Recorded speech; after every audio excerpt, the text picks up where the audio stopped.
गोदान बड़ी प्यारी किताब है, नॉवेल है, बहुत प्यारी उपन्यास है। मुंशी प्रेमचंद जी ने लिखी था। इनका ओरिजिनल नाम था धनपत श्रीवास्तव।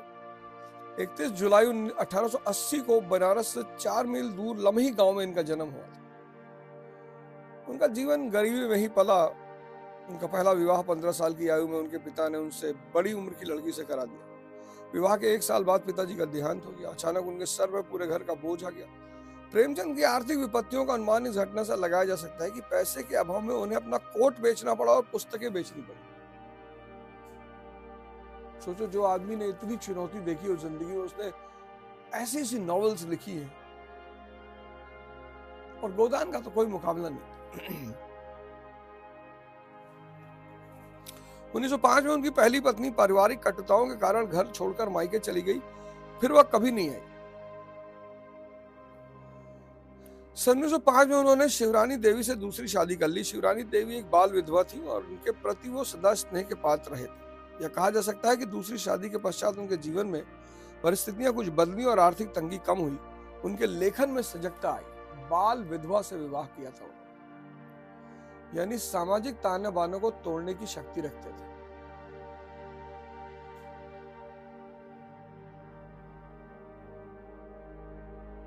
सन 1905 में बाल विधवा से विवाह करना बहुत बड़ी बात है। 13 वर्ष की उम्र से ही उन्होंने लिखना आरंभ कर दिया था। शुरू में कुछ नाटक लिखे, बाद में उर्दू उपन्यास लिखना आरंभ किया। इस तरह उनका साहित्यिक सफर शुरू हुआ, जो मरते दम तक साथ था। उनके लेखन में ग्रामीण भारत का चित्र उजागर होता है। वो हमेशा सामाजिक कुरीतियों के बारे में लिखते थे, जिसमें जाति प्रथा, गरीबों एवं दलितों का शोषण एवं नारियों के विषय में बहुत कुछ होता था। उपन्यास के क्षेत्र में उनके योगदान को देखकर बंगाल के विख्यात उपन्यासकार शरद चंद्र चट्टोपाध्याय ने उनको उपन्यास सम्राट कहकर संबोधित किया था।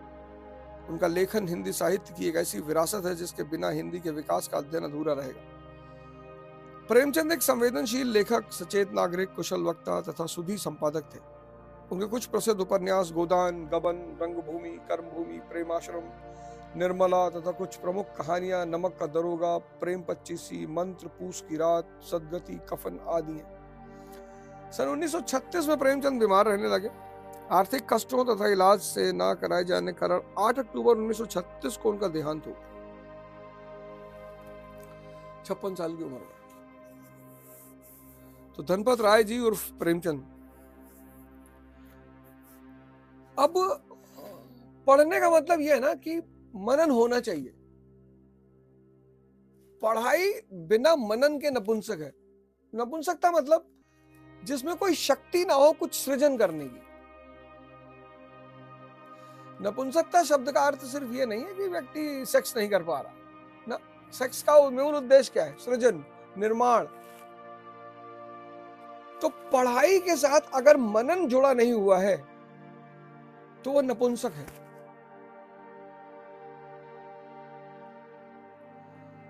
फिर तो वो रटंत विद्या हो गई, मतलब। और रटंत विद्या की कोई कीमत नहीं होती, कोई वैल्यू नहीं होती। अब पहला टॉपिक शुरू होता है कि होरी जो है, होरी राम, इस कहानी का मुख्य पात्र जो है, गोदान का जो मुख्य पात्र है, मेन कैरेक्टर, ये जो है अपनी और इसकी पत्नी धनिया। तो होरी राम जो है ये अपने घर से बाहर निकलता है और राय साहब यानी जो जमींदार उनके घर जा रहा है।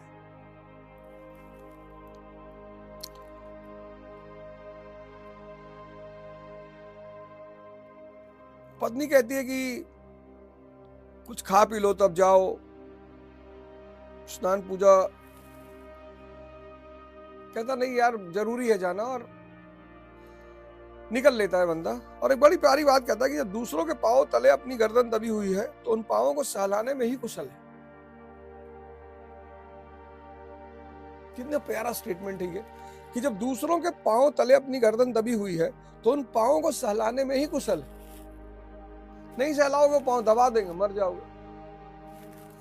अब इसी लिखा है कि धनिया इतनी व्यवहार कुशल ना थी, जो कि आमतौर पर, क्योंकि स्त्रियां आमतौर पर अपने घर को लेकर ज्यादा चिंतित होती है, मैं, मेरा परिवार, मेरे बच्चे, तो व्यवहार कुशलता थोड़ी सी उनमें कम हो जाती है, क्योंकि मैं बहुत बड़ा हो जाता है।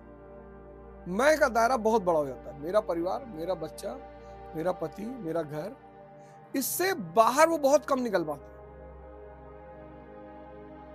इसलिए अक्सर आप देखोगे कि घरों में इस बात की बड़ी लड़ाई चलती है।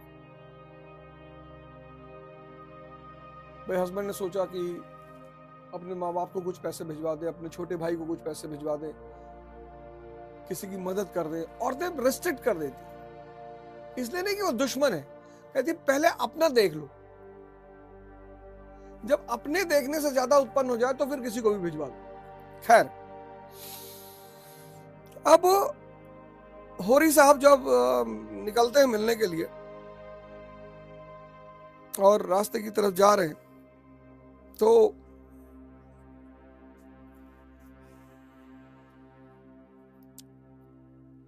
एक सपना होता है किसान, भारत के किसान का एक सपना रहा है।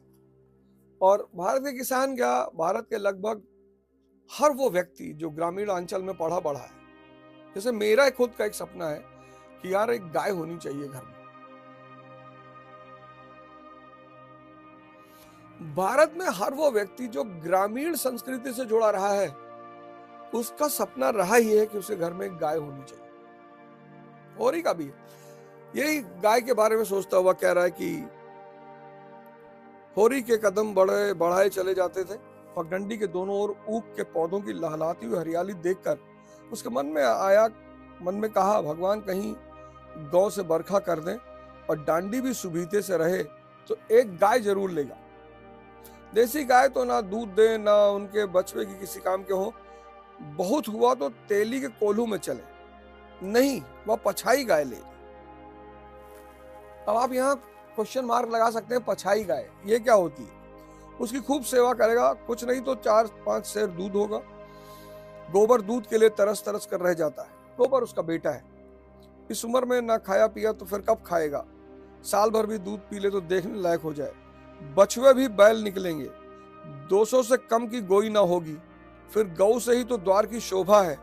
सवेरे गौ के दर्शन हो जाए तो क्या कहना, न जाने कब यह साथ पूरी होगी, कब यह शुभ दिन आएगा। अब कृषि के साथ, अब आप कहोगे यार ये पैराग्राफ पढ़ के फायदा क्या हुआ? अब भारत में जो कृषि है ना, भारत एक कृषि प्रधान देश है। अब कृषि की एक खासियत है, वो पीरियोडिकल इनकम देती है, मतलब समय समय पर, महीने वाइज। जैसे कोई आदमी ऑफिस में काम कर रहा है, उसको हर महीने तनख्वाह मिल रही है, ऐसा कृषि में बिल्कुल नहीं। Periodical income. अब मार्च का महीने आने वाला है, अब गेहूं की फसल तैयार हो रही है, मटर की फसल तैयार हो रही है, आलू की फसल तैयार हो रही है, सारी फसलें तैयार हो रही हैं और मार्च के महीने में किसान की आमदनी होगी। फिर वो अप्रैल मई 2 महीने खाली रहेगा, इधर मार्च में होली मना लेगा, रिश्तेदारों के यहाँ घूम आएगा, साली वाली से मिलाएगा और सब कर लेगा वो। फिर वो 2 महीने अगली तैयारी करेगा, मार्च अप्रैल मई में के बाद मानसून शुरू हो जाएगा और फिर समय होगा धान का, राइस का। तो भारत एक कृषि प्रधान देश है, बहुसंख्यक लोग यहाँ कृषक हैं। अब उन कृषक के जीवन में गाय का एक बड़ा रोल है। पूरी इकोनॉमी, गाय को माता इसीलिए कहा गया क्योंकि भारत की कृषि अर्थव्यवस्था गाय के कंधों पे खड़ी है। आज ट्रैक्टर है ना, 2000 साल पहले इस कृषि अर्थव्यवस्था की जो नींव थी वो गाय थी, क्योंकि बैल के द्वारा ही जुताई हो सकती है। 12 इंच का लोहे का फाल जब धरती के अंदर जाता है, उसे सिर्फ बैल खींच सकता है। पूरी कृषि अर्थव्यवस्था गाय पे टिकी हुई थी। उसके बैल खेत जोतेंगे, उसका गोबर खाद की भूमिका अदा करेगा। और ये जो पीरियोडिकल इनकम है, मतलब गैप हर 4 महीने में जो किसान की इनकम है, ये टूटेगी। देखिए क्या कह रहा है, तो 4-5 सेर दूध होगा, तो जो महीने की इनकम उसकी चलेगी वो गाय के दूध से चलेगी। यानी किसान की आय का भी सोर्स है वो। कृषि तो करेगी ही गाय, बैल तो कृषि करेंगे ही, गाय का दूध उसके पर महीने का आय का सोर्स होगा। अब जो चीज आय के सोर्स होगी वो द्वार की शोभा तो होगी, फिर उसके बच्चों को दूध मिलेगा। और इस प्रकार किसान का पूरा जीवन गाय के चारों तरफ घूमेगा। अब उसके मन में इस गाय को लेकर एक तमन्ना है कि भाई एक गाय लेनी है, और इसी सोचते हुए हर एक गृहस्थ की भांति होरी के मन में भी गऊ की लालसा चिरकाल से संचित चली आती, चिरकाल से। यदि उसके जीवन का सबसे बड़ा स्वप्न, सबसे बड़ी साध थी, यही उसके जीवन का सबसे बड़ा स्वप्न, बैंक सूद से चयन करने या जमीन खरीदने या महल बनवाने की विशाल आकांक्षाएं उसके नन्हे से हृदय में कैसे सवार।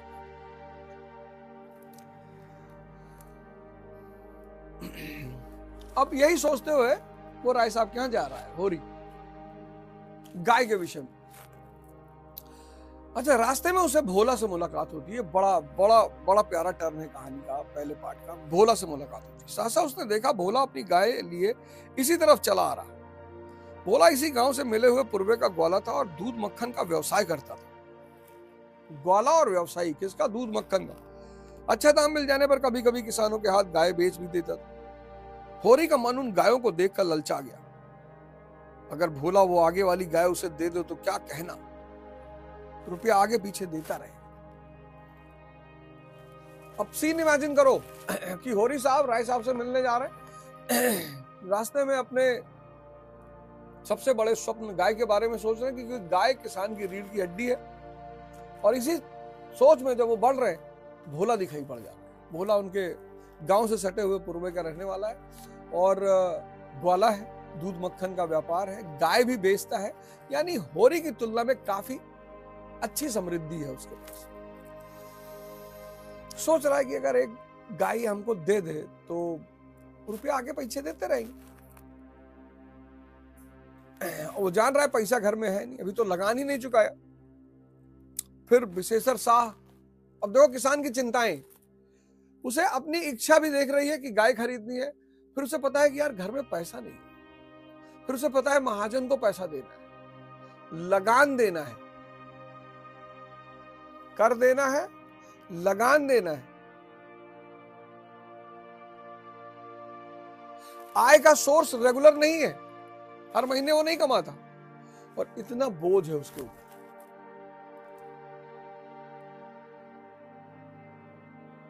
इच्छाएं भी पूरी करनी है, कर भी देना है, ब्याज भी देना है।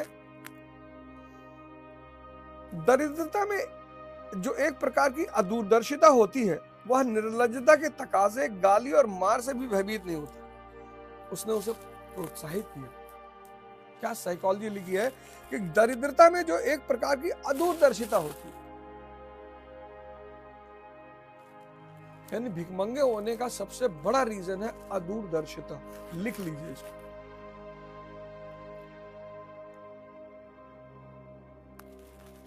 कितना बड़ा कॉन्सेप्ट आपको देखिए इस कहानी में मिला कि भिखमंगा होने का सबसे बड़ा रीजन है अदूरदर्शिता, विजन ना होना।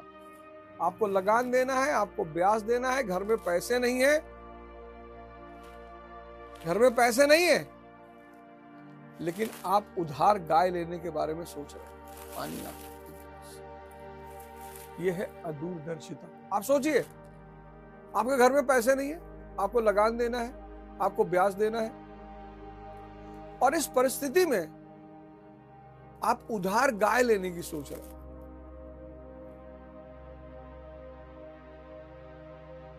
यानी दरिद्रता और गरीबी और भिखमंगई की जो मुख्य वजह है वह अदूरदर्शिता। ये कितना प्यारा स्टेटमेंट आपको आज मिला। विजन है ही नहीं। इंडिया, पाकिस्तान, चाइना, 3 देश एक साथ पैदा हुए। भारत को पता था E is equal to E, economy is equal to empire. तो अगर साम्राज्य बनना है तो पहले अर्थव्यवस्था मजबूत करो। तो देखो भारत के 5 ईयर प्लान्स। चीन के पास एक बहुत दूरदर्शी नेता है माओ जेडोंग, कि सामंतवाद खत्म करो, नहीं तो ये पूंजीवाद को कभी बढ़ने ही नहीं देगा। लेकिन पाकिस्तान के पास दूरदर्शिता नहीं है, फायदा होते ही हमला कर दे रहा है। और आज आप देखो पाकिस्तान की स्थिति क्या है।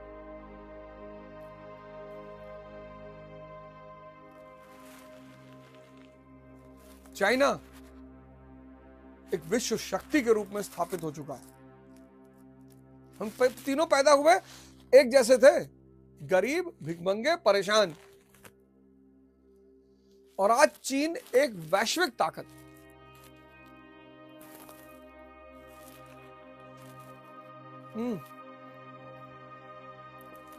वजह क्या है? दूरदर्शिता। जैसे आप अपना ही जीवन देख लो, आप युवा हो, 20 साल आपकी उम्र है,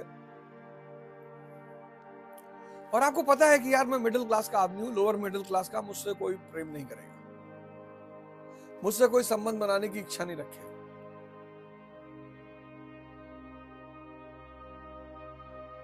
आपको पता है कि आप ईडब्ल्यूएस सेक्शन से आते हो, इकोनॉमिक वीकर सेक्शन, किसी तरह आपके माता पिता आपको पढ़ा रहे हैं। अगर इस समय आप प्रेम की आकांक्षा कर रहे हो, अगर इस समय आप सम्मान की आकांक्षा कर रहे हो, अगर इस समय आप रिश्तों की आकांक्षा कर रहे हो, तो आप मूर्ख हो। यही है दूरदर्शिता का काम। दरिद्रता में जो एक प्रकार की अदूरदर्शिता होती है,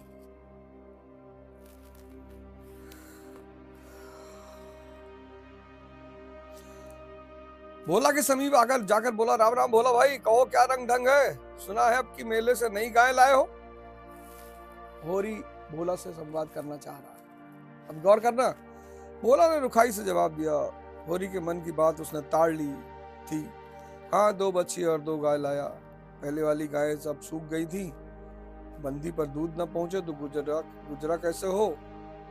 होरी ने आगे वाले के पट्टे पर हाथ रखा, कहा दुधारू मालूम होती है, कितने में ली। भोला ने शान जताई, अब की बाजार बड़ा तेज रहा महतो, इसके 80 रुपए देने पड़े। आंख निकल गई। 30-30 रुपया तो दोनों कलोरों के दिए, जिस पर ग्राहक रुपए का 8 सेर दूध मांगता है। जब भी कोई ताकतवर आदमी किसी कमजोर आदमी से मिलता है ना, तो अपनी शान बघारता है। ये जो मूर्ति देख रहे हो ना कमरे में, 6000 रुपए की है। ये जो कॉपर का नाव देख रहे हो, 80,000 रुपए का है।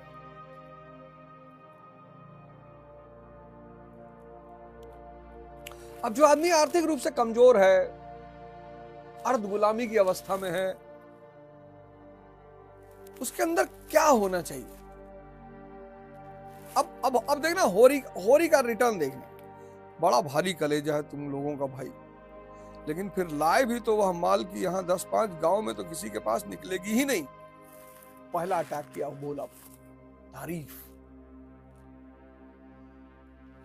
तारीफ इंसान की सबसे बड़ी कमजोरी है। लिख लो पहला पॉइंट, कि किसी को भी प्रसन्न करना है, जो कि आमतौर पर लोग करते ही करते हैं। ये इस वस्त्र का सहारा लेते हैं।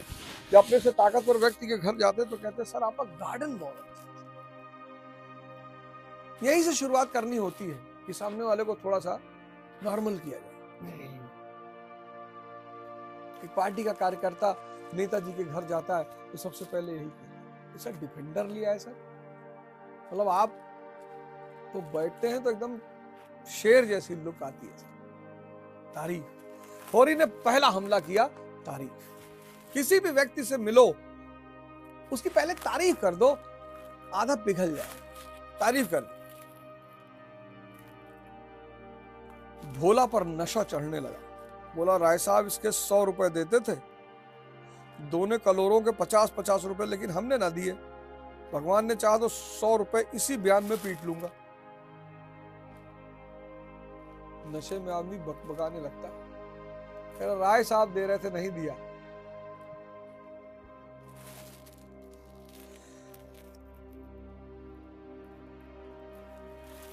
होरी कह रहे, मालिक क्या खा के लेंगे, नजराने में मिल जाए तो भले ले ले।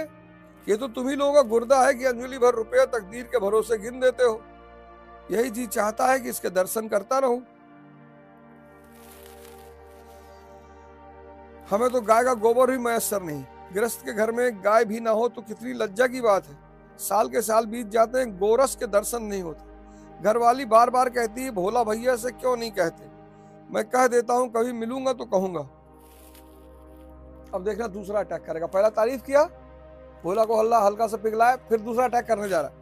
तुम्हारे स्वभाव से बड़ी प्रसन्न रहती है, कहती है ऐसा मर्द ही नहीं देखा, जब बातें करेंगे नीची आंखें करके करेंगे, कभी आंख नहीं उठाते। किसी पुरुष से अगर तुमने कह दिया, स्कूल में कॉलेज में बड़े प्रयोग किए होंगे तुमने ऐसे कि अरे भाई बड़ी यार तुम्हारी तारीफ कर रही थी, तुरंत क्यूरियोसिटी आदमी की बढ़ जाती है। अच्छा क्या तो चाय पियोगे? हमने बड़ा इस चीज का सहारा लिया कॉलेज में, यूनिवर्सिटी में, चाय पियोगे? जैसे ही सामने वाले लड़के से तुमने कहा कि फला लड़की तुमको पूछ रही थी, तुरंत बन मक्खन मंगवाए? बन मक्खन नहीं नहीं, अरे मंगवाते बन मक्खन, खाओ यार बैठो। और क्या कह रही थी? पुरुष को अगर यह बता दिया जाए कि स्त्री उसकी तारीफ कर रही, तो पहला नशा तो चढ़ ही चुका था। पहला अटैक तो होरी ने कर ही दिया था, तारीफ करके आधा नशा चढ़ा दिया था, आधा नशा और चढ़ा दिया कि मेरी वाइफ कहती है कि मर्द हो तो भोला भैया जैसा है। दूसरा अस्त्र, तो होरी के पास किस प्रकार की बुद्धि है? व्यवहारिक बुद्धि है। लिख लीजिए,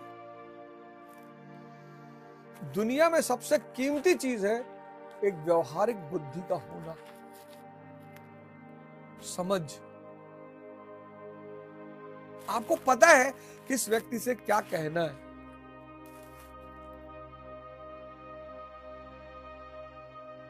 कुछ लोग बात ही करना नहीं जानते। किसी घर गए, मकान देखे, है छत बहुत नीची है,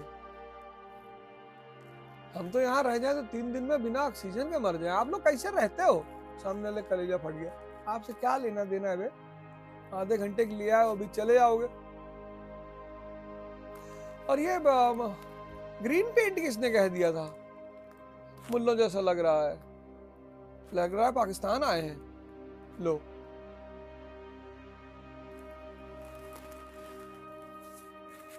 लो हो गया।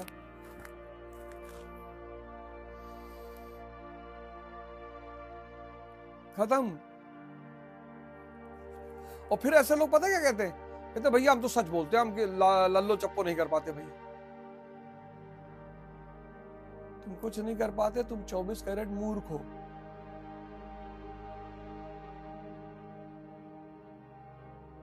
व्यवहारिक बुद्धि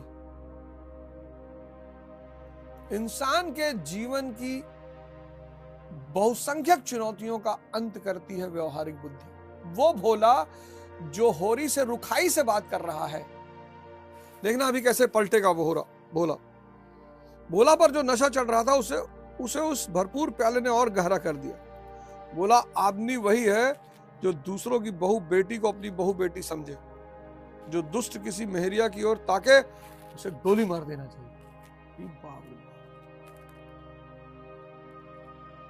वो जो नशा दिया था ना होरी ने, वो थोड़ा गहरा हुआ। जब नशा गहरा होगा तो उसका असर दिखाई पड़ेगा।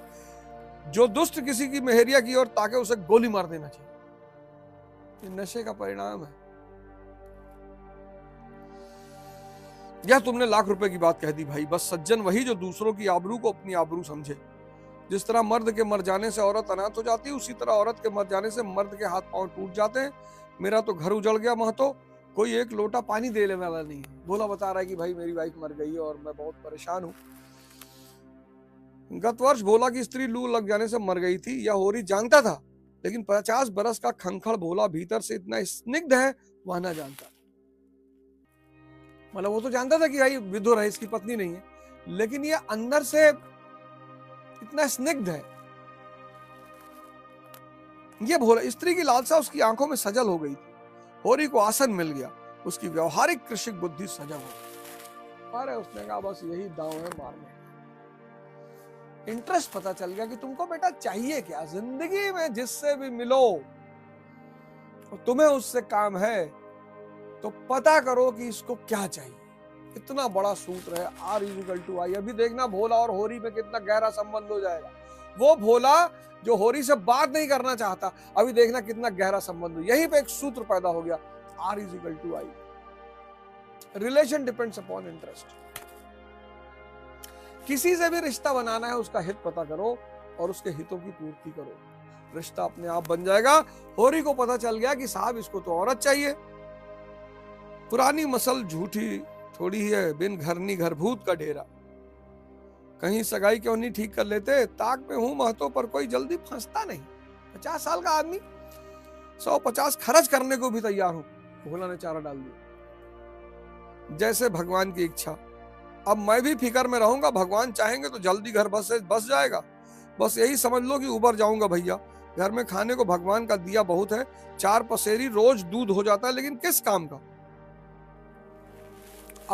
अब जो है होरी ब्रह्मास्त्र मारेगा, बहुत तगड़ा ब्रह्मास्त्र। भोला एकदम अंटे में। कैसे? मेरी ससुराल में एक मेहरिया है, 3-4 साल हुए उसका आदमी उसे छोड़कर कलकत्ते चला गया। बेचारी पिसाई करके गुजारा कर रही है, बाल बच्चा भी कोई नहीं, देखने सुनने में अच्छी है, बस लक्ष्मी समझो। भोला का सिकुड़ा हुआ चेहरा चिकना गया। आशा में कितनी सुधा है। बोला, अब तो तुम्हारा ही आसरा है महतो, छुट्टी हो तो चलो एक दिन देख आए, मैं ठीक ठाक करके तब तुमसे कहूंगा। बहुत उतावली करने से भी काम बिगड़ जाता है। जब तुम्हारी इच्छा हो तब चलो, उतावली काहे की। इस कबरी पे मन ललचाया हो तो ले लो। भोला ने कहा, इस कबरी पे मन ललचाया तो ले लो। वो भोला जो अच्छे मुंह बात नहीं कर रहा था, शुरुआत रुखाई था, ताव दिखा रहा था कि अबे राय साहब मांग रहे थे, गाय नहीं दिया, वो भाला सरेंडर हो गया। कह रहा गाय चाहिए, ले लो। यह गाय मेरे मान की नहीं है दादा, मैं तुम्हें नुकसान नहीं पहुंचाना चाहता। अपना धर्म यह नहीं कि मित्रों का गला दबाएं, जैसे इतने दिन बीते हैं वैसे और भी बीत जाएंगे। तुम तो ऐसी बातें करते हो रही जैसे हम तुम 2 हैं। तुम गाय ले जाओ, दाम जो चाहे दे देना, जैसे मेरे घर रही वैसे तुम्हारे घर रही। 80 रुपए में ली थी, तुम 80 रुपए ही दे देना, जाओ। लेकिन मेरे पास नगद नहीं है दादा, समझ लो। तो तुमसे नगद मांगता कौन है भाई? लो, उधार गाय देने को तैयार है भोला भाई। क्यों? क्योंकि होरी ने भोला की सबसे बड़ी आवश्यकता पर हाथ रख दिया। कौन सी आवश्यकता? पत्नी।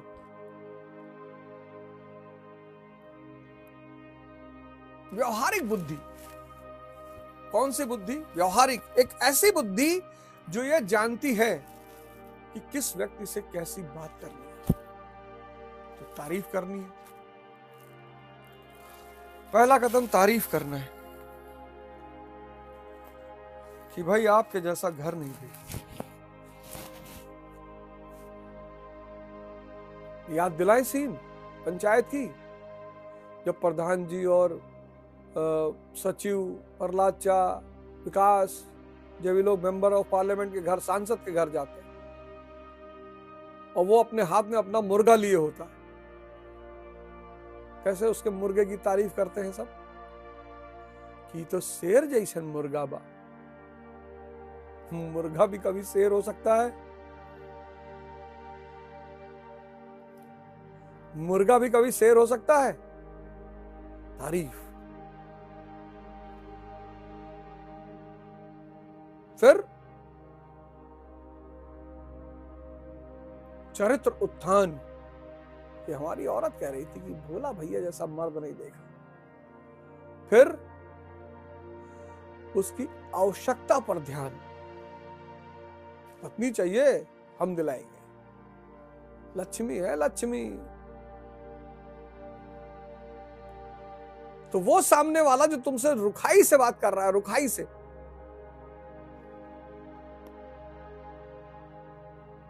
वो तुम्हारे अंडर में हो जाएगा।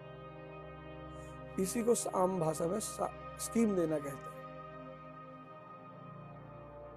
कुछ लोग मिलते हैं ना, तुरंत आपको स्कीम देते हैं। यार नागालैंड में यार एक चीफ सेक्रेटरी है, बहुत शानदार आदमी है, मेरा बड़ा अच्छा दोस्त है। वो कह रहा था यार ओझा सर को एक टेंडर दिला देते हैं, नागालैंड में है 8-10 करोड़ का टेंडर। तो मैं तुरंत पूछता हूँ कि क्या चाहिए बे? अरे नहीं कुछ नहीं। अरे बता दो क्या चाहिए? नहीं फॉर्च्यूनर देते, ससुराल जानी है।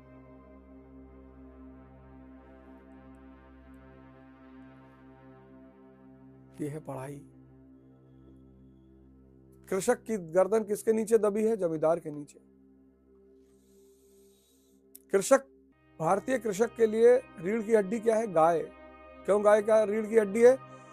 क्योंकि वो, उसके बच्चे बैल जुताई में काम आते हैं, उनके बिना जुताई हो ही नहीं सकती। दूसरा, गाय अगर अच्छा दूध दे तो रेगुलर इनकम का साधन बन जाएगी। तीसरा, परिवार की इज्जत है, अच्छा खाना मिलेगा, दूध दही पनीर मिलेगा घर में। और बाहर से कहां किसान ला पाएगा दूध दही पनीर?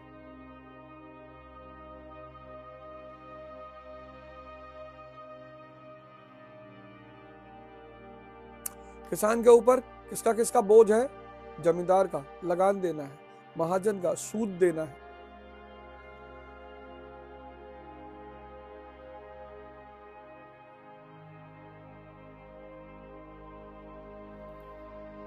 देखो कितना प्यारा चित्रण भारतीय किसान का पहले चैप्टर में प्रेमचंद जी करते हैं, उसकी चुनौतियां, उसकी इच्छाएं। फिर बताते हैं कि कैसे आप परिस्थिति को अपने वश में कर सकते हैं, सिर्फ एक चीज से, व्यवहारिक बुद्धि से।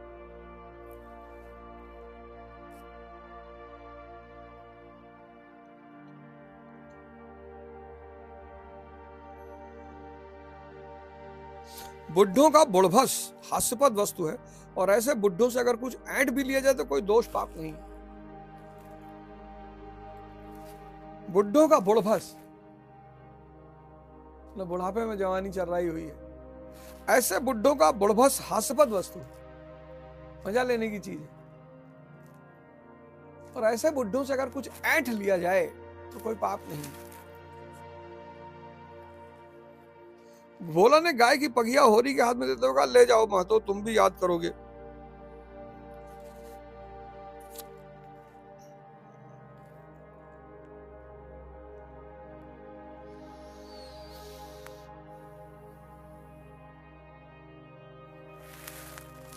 फिर कृषक आमतौर पर दुष्ट नहीं है, महाजन व्यवसाय का चरित्र पर बड़ा प्रभाव पड़ता है। कृषक आमतौर पर दुष्ट नहीं होते, महाजन आमतौर पर दुष्ट ही होते हैं, उनका धंधा ही दुष्टता का है। मतलब महाजन अगर मृदुभाषी हो जाए तो उसका पैसा वापस कभी किसी से मिलेगा ही नहीं। पुलिस वाले अगर भाई साहब कह के बात करने लगे तो सोचो अपराधी का कितना भाव बढ़ जाएगा। तो किसान पक्का स्वार्थी होता है, इसमें संदेह नहीं। उसकी गांठ से रिश्वत के पैसे बड़ी मुश्किल से निकलते हैं। भावताओं में भी वो चौकस होता है। ब्याज की एक एक पाई छुड़ाने के लिए वो महाजन की घंटों चिरौरी करता है। जब तक पक्का विश्वास न हो जाए वह किसी के फुसलाने में नहीं आता। लेकिन उसका संपूर्ण जीवन प्रकृति से स्थायी सहयोग है। वृक्षों में फल लगते हैं, उन्हें जनता खाती है। खेती में अनाज होता है, वह संसार के काम आता है। गाय के थन में दूध होता है, वह खुद पीने नहीं जाती, दूसरे ही पीते हैं। मेघों से वर्षा होती है, उससे पृथ्वी तृप्त होती है। ऐसी संगति में कुत्सित स्वार्थ के लिए कहां स्थान। किसान की जो संगत है, वृक्ष की, बादल की, गाय की, ये सब दे ही रहे दूसरे को। तो प्रेमचंद जी कहते हैं कि ऐसी संगत में कुत्सित स्वार्थ के लिए कहां स्थान।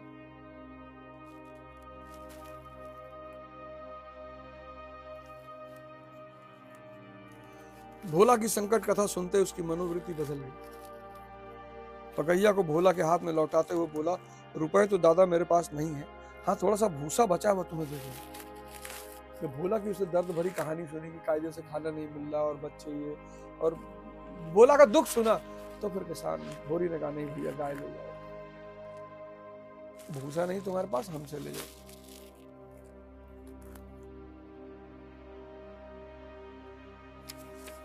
बड़ा आदमी क्या करता है? सामने वाले की संकट का फायदा, महाजन आपके संकट का फायदा उठाएगा, लेकिन किसान आपके संकट का फायदा नहीं उठाएगा।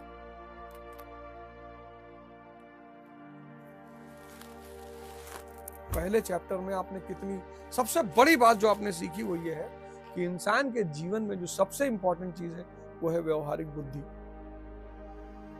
व्यवहारिक बुद्धि, इसको लिख लीजिए, व्यवहारिक बुद्धि। किसान के जीवन में गाय की भूमिका, किसान का चरित्र। किसान किसी के दुख का शोषण नहीं कर सकता। वो ऐसी परिस्थिति में, ऐसी वातावरण में रहता है, वो दाता है, पेट भरता है लोगों का। मैंने कहा ना, व्यवसाय का चरित्र पर बहुत असर पड़ता है। तो मेहंदी लगाने वालों को देखो, उनके शरीर में थोड़ी सी नाजुकता आ ही जाती है, क्योंकि महिलाओं के साथ रहते हैं। चूड़ी पहनाने वालों को देखो, फिर तुम कसाई को देखो। एक चूड़ी पहनाने वाला, एक मेहंदी लगाने वाला, एक कसाई। हो सकता है तीनों ही एक धर्म के हो, लेकिन तीनों के व्यवहार में बड़ा अंतर हो। क्यों? क्योंकि व्यवसाय का चरित्र। किसान वृक्ष के साथ रहता है, गाय के साथ रहता है, बादलों के साथ रहता है। उसका जीवन जिनके साथ जुड़ा हुआ है, वो सब दाता है, दे रहे हैं। इसलिए किसान चरित्र से शोषण करता नहीं हो सकता। अपवाद सभी जगह। ये है पहला पाठ।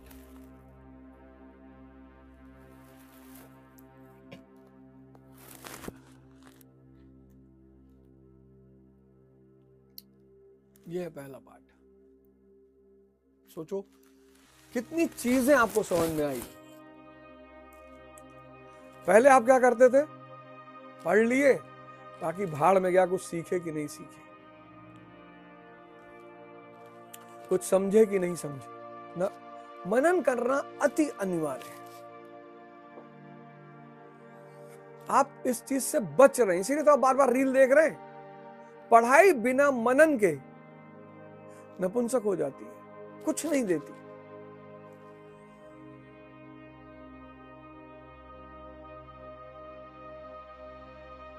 गाय क्यों जरूरी? आपसे इंटरव्यू बोर्ड में पूछ लिया कि भाई एक किसान के लिए गाय क्यों जरूरी है, एक साधारण किसान के लिए। आपका हिंदी लिटरेचर है मेंस का सब्जेक्ट, उसने आपसे पूछ लिया कि यार एक बात बताओ, ये गाय साधारण इंसान के, किसान के लिए क्यों जरूरी? तो आपने कहा कि सर कृषि तो सर पीरियोडिकल इनकम देती है, सर 5 महीने पे इनकम देती है, तो गाय जो है किसान के रेगुलर आय का साधन हो सकता है। अब उसने कहा कैसे? कहा साहब दूध बेच के। साहब भाई पर डे अगर आदमी 5 लीटर दूध बेच रहा है पर डे 100 रुपए के हिसाब से, तो 500 रुपए डेली कमा रहा है। 500 रुपए डेली कमा रहा है का मतलब क्या हुआ? 15,000 रुपए महीना। तो 15,000 रुपए महीना उसका डेली इनकम हो गई। तो एक किसान के लिए गाय बहुत जरूरी है, वो उसके आय का साधन है। फिर उसे बैल किराए पे नहीं लेने पड़ेंगे। 2 बैल, उसको एक गोई बैल मिल गया, उसकी जुताई बढ़िया होगी।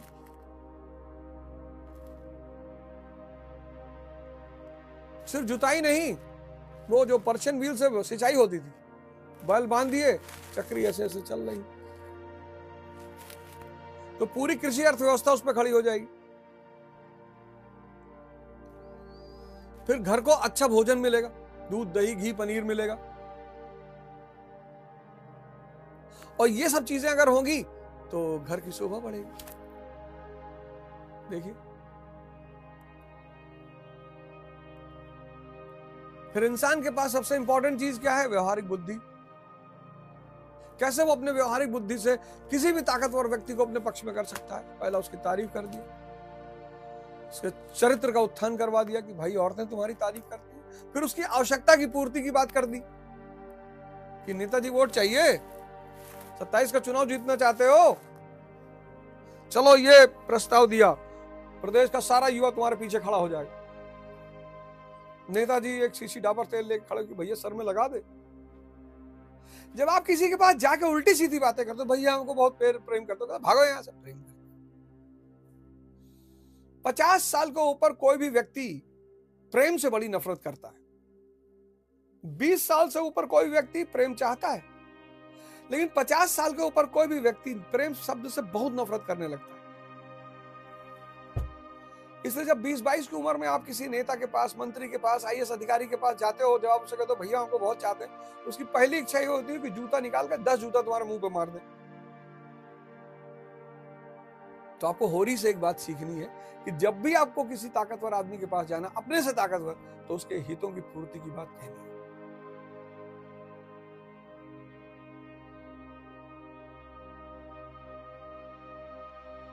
तो ज्यादा हित पूर्ति दिखा दी आपने और उसको लग गया कि आदमी मेरे काम कर देगा, कहेगा यार इनोवा खड़ी है ले जाओ। हाई क्रॉस आई थी 6 महीना पहले।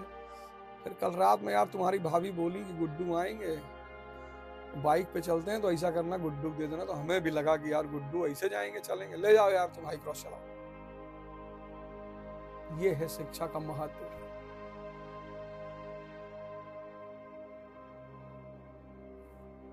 तुम भी हो रही हो जाओ।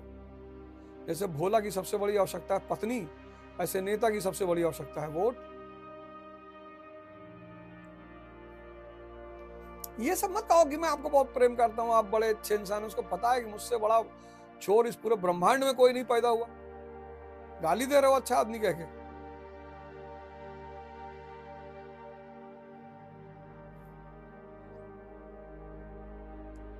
ये है शिक्षा, ये है पढ़ाई। कितनी प्यारी चीज है ये नॉवेल। कल दूसरा चैप्टर पढ़ेंगे हैं? कल दूसरा चैप्टर पढ़ेंगे, 10 मिनट ध्यान करेंगे।